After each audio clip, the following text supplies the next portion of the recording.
Hi guys, Mark here. Welcome along again to Poole Moto here in the south of England, and today we're taking out the 2021 Royal Enfield Continental GT650. Stay tuned, I'll give you my thoughts on it.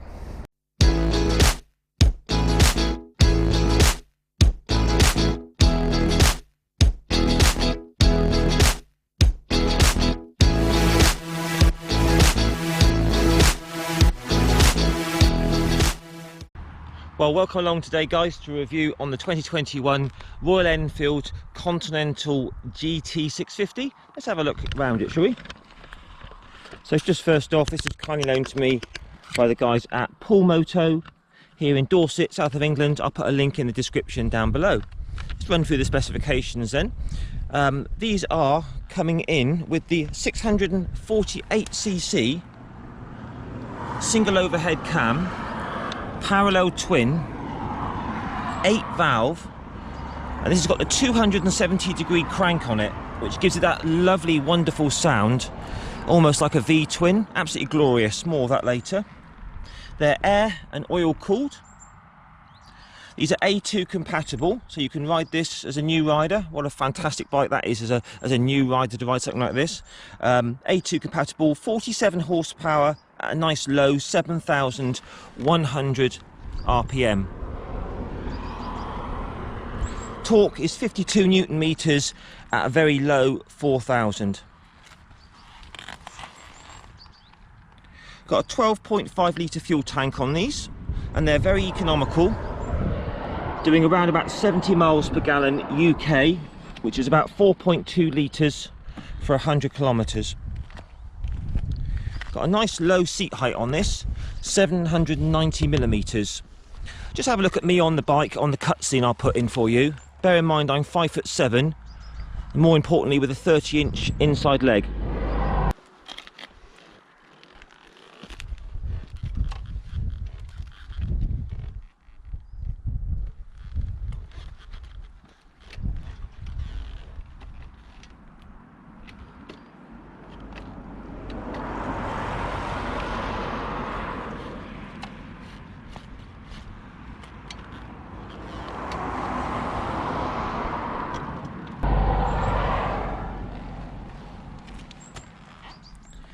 These are running with a 6-speed gearbox.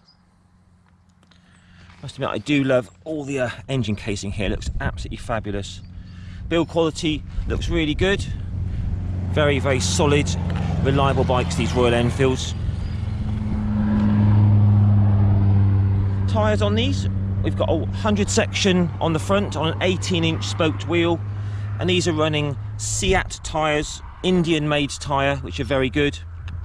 And we have a 130 section on the rear on a 17-inch wheel. ABS is standard now. These are coming in at 212 kilograms wet weight. So this particular model, the GT, has kind of got that 1960s cafe racer style with the clip-ons. Talk about that in a minute. And the foot pegs are a little bit more rear set than on the Interceptor. Obviously the Interceptor's got straighter bars. Got good service intervals on these, 10,000 kilometres or 6,000 mile oil change service, and also the valves need to be looked at as well at 6,000 miles. A lot of owners do their own servicing on these. Valves are a simple sort of lock nut and screw type tappet adjustment on these. These are Euro 5 now, and they come with the 3-year warranty from Royal Enfield. And these come in a multitude of colours. I think there's 5. You've got twin chrome, which is £6,739. You've got blue and the black and the white, which is £6,439. And you've got green, British Racing green or red, which is 6,239. So the price varies from about 6,2 to 6,7 UK, depending on what colour you get. Give you a little walk around the bike and then we'll go for a test ride. Beautiful sounding exhaust these, do sound even better when you put aftermarket on, but it's just a glorious engine, this one. Very smooth, very reliable, fantastic.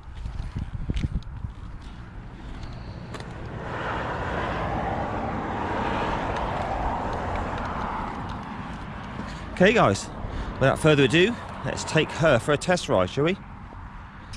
Okay then, Royal Enfield Continental GT 650 test ride. Let's hop aboard. So I always find these bikes are quite heavy off the side stand. You know, it doesn't look a massive bike, but when you try and put it off the side stand, it does feel quite heavy. Not too bad to push around, we'll try that later on. But you do notice that when you pull it off the side stand. But obviously this is the GT Continental, and you've got these clip-ons here, rather than straightish bars like the Interceptor's got. It's not an extreme sporty position like, say, an R1 or a Fireblade. It's more just sport touring really, so it is still quite comfortable, and the foot pegs are back a little bit further, but again it's not really extreme, it's just more sports touring really. So let's have a look at the controls here. All very simple stuff, all the sort of same sort of thing that we've become accustomed to sort of seeing on these bikes. You've got your flasher, high and low beam there, turn indicators and horn, and on the side here you've got your kill switch and your starter. That's it, you know, lovely and simple. That's the charm of these bikes. So really nice chrome looking clocks, standard sort of analog look, speedo, rev counter, warning lights in there, and your fuel gauge and your odometer and your trip meters. That's it. Really nice, simple, superb. So when you fire it up, it's got that lovely 270-degree crank, giving it that kind of V-twin kind of throb. Fantastic stuff. Obviously all fuel injection now, no choke to worry about. Great. We have a non-adjustable clutch and a non-adjustable front brake lever, but it's all pretty nicely set anyway for mid-sized hands. Oh, I don't know if that camera's picking it up, but this engine sounds glorious.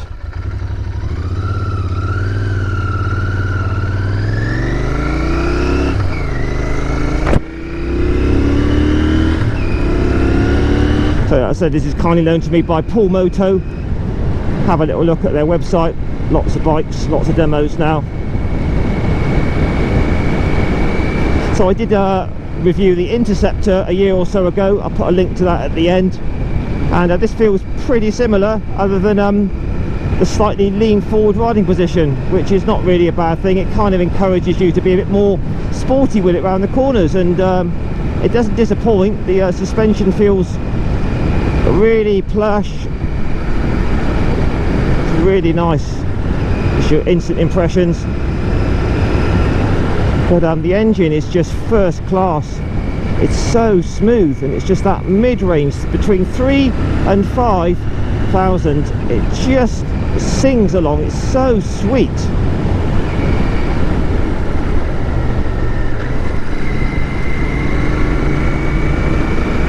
So let's just have a little run through the bike, shall we? So your mirrors are your little tiny little round small things, nothing to write home about, but they are pretty clear. Good view behind, a little bit of a view of my elbows, but all in all pretty good. Nice traditional looking clocks there. You can see my speed and my revs all very clearly, fuel gauge and odometer, and that's about it. But that's what this bike's all about. Nice and simple.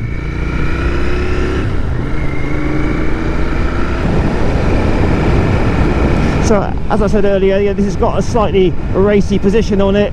It really isn't that bad. If you're used to riding something like a Honda VFR, or it's that kind of sports touring kind of bike, it's like that really. Your knees do get pushed up quite a bit, and my feet are slightly back, but it's still pretty comfortable all in all. It just kind of makes you want to be a bit more aggressive around the corners. It just puts you into that sporty frame of mind, shall we say.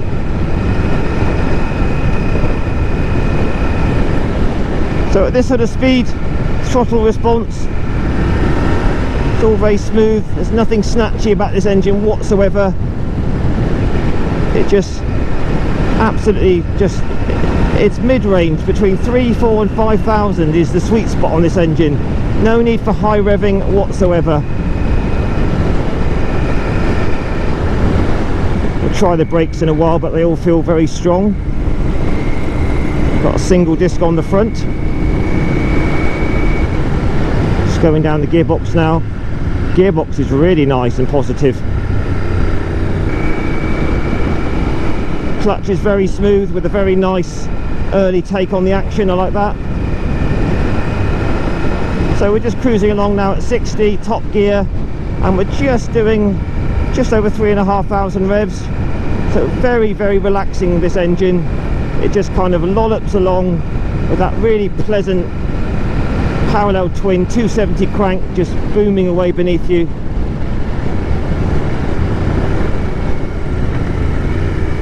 Fantastic stuff.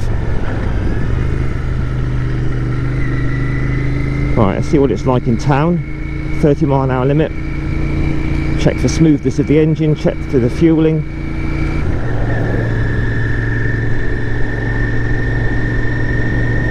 Really nice. So just over 30 mile an hour now, just under 3,000 revs. The engine is just purring, so smooth, no nasty vibrations, just a nice kind of throb with loads of character through the bike. Really nice. No hunting or surging in the fueling, so they've obviously got the fueling spot on. It's got a nice weight to it. I wouldn't call it light feeling, but again, it's not that heavy. It's just a nice solid feeling bike. Very smooth chain drive at the back, no snatchiness. I'm just feeling all that now. That brake feels excellent with lots of bite. All switch gears very easy to see and find, all very tactile. Okay, we're just going to try out the higher speed cruising now of the Continental GT. Just winding it open now. There's your 60, nice bit of power, coming up towards 70 mile an hour top gear. Just to see what the vibrations are like and the comfort and the wind blast. How stable is it, that sort of thing.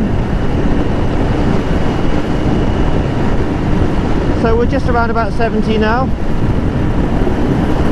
Wind blast is pretty strong because obviously it's a naked bike, but because I'm leaning forward slightly, I'm kind of getting out of the wind a little bit, and it feels acceptable.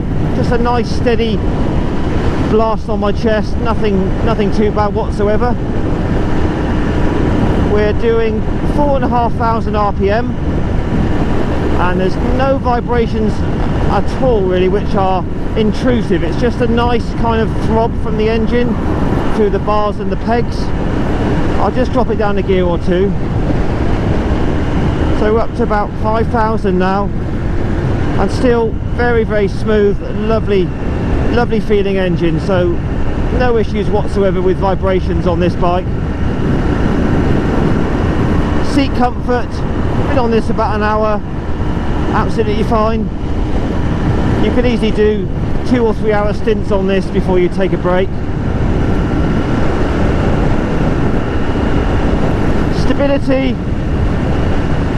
very good. It's not really very windy today, but the bike feels very safe. No nasty wobbling or weaving, and the suspension feels good at this speed. So opening up at 70, it pulls nice and strong, probably up to about a top speed of around about 100, 105, maybe 110 on a good day. But all in all, excellent performance at these higher speeds, and nice low revving engine if you wanted to do some touring on this. Okay guys, catch you in a bit. Okay guys, so we're just out on the open road a bit more now. Loads of mid-range drive, 3, 4, 5,000 RPM, 60 miles an hour, just under 4,000. All the wind blast is very smooth. Obviously I'm leaning into the wind blast a bit. That's absolutely fine at 60. So you've got twin shock absorbers at the back with preload adjustment. And they feel very compliant actually, very nice indeed. The quality of the ride is excellent. Right, we'll just try a brake test. Front and rear brakes together now. Well, they feel really strong. And obviously they'll get better as the bike runs in more. So yeah, good brakes. Lots of feel on the front brake. It's just this engine noise is glorious.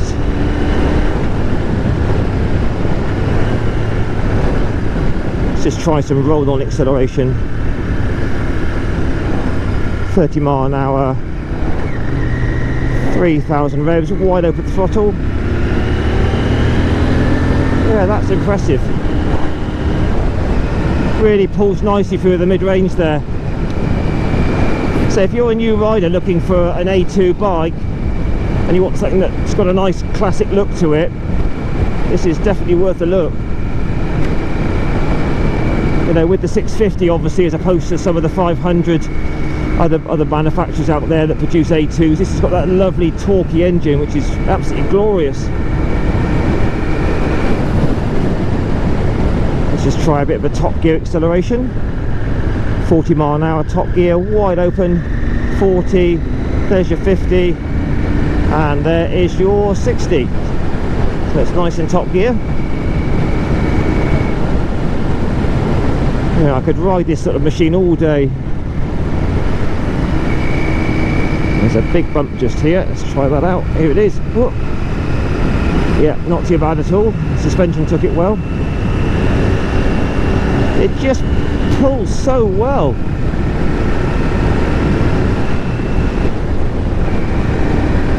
Very impressive engine. So on a nice warm day like today with the sun's out, can't be many better places in motorcycling than one of these.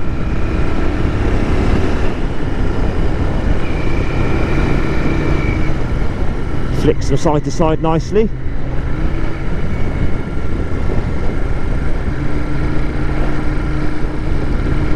Yeah, I would have one of these in my garage for sure. Lovely bike to ride.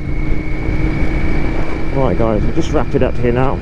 Have a final thoughts and a walk around.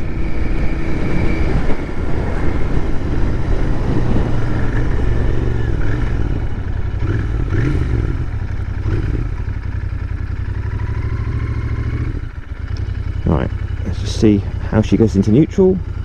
Neutral. First, neutral, lovely. Alright, just let you hear that glorious engine noise.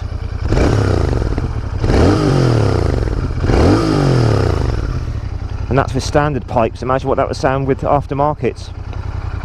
Give you a little look at that dash there.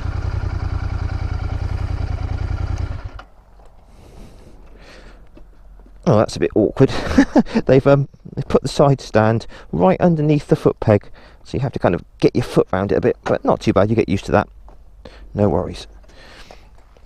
So as I said earlier, these are quite weighty off the side stand. It does require quite a... Ooh, see what she's like to push around. Yeah, once you get it push walking, that's easy. Very nice. Alright guys, let's have a little walk around and have a detailed look, shall we? Let's start around this side and work round. So there's your piggyback shocks with your preload. Good tyres, say it, from India. So all the build quality, the welds looks nice.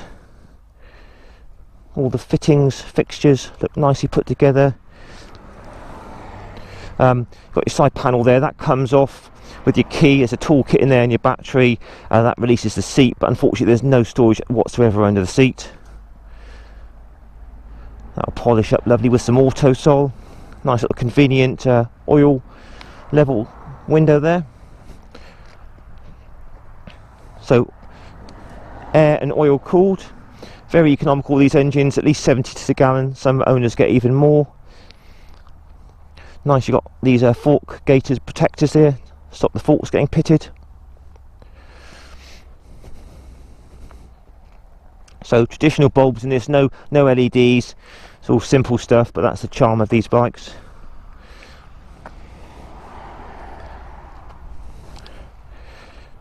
But I mean, looking at the engine casting here, looks very nice. Really nice. I do believe that the previous model to this had a hump there, and it was a solo. Maybe they've turned it into a dual now, two people. Wow, that looks really smart, I think. Really nice colours. Okay guys, give me a thumbs up if you like this bike. Please like, share and subscribe as always. Post your comments down below. Have you got a Royal Enfield? How's it going? Are you thinking about getting one? That's a really, really nice bike. I see I'll put the link up to the Interceptor now as well. Have a look at that. And I'll catch you all again soon, guys. Ride safe, take care, all the best. Bye-bye for now.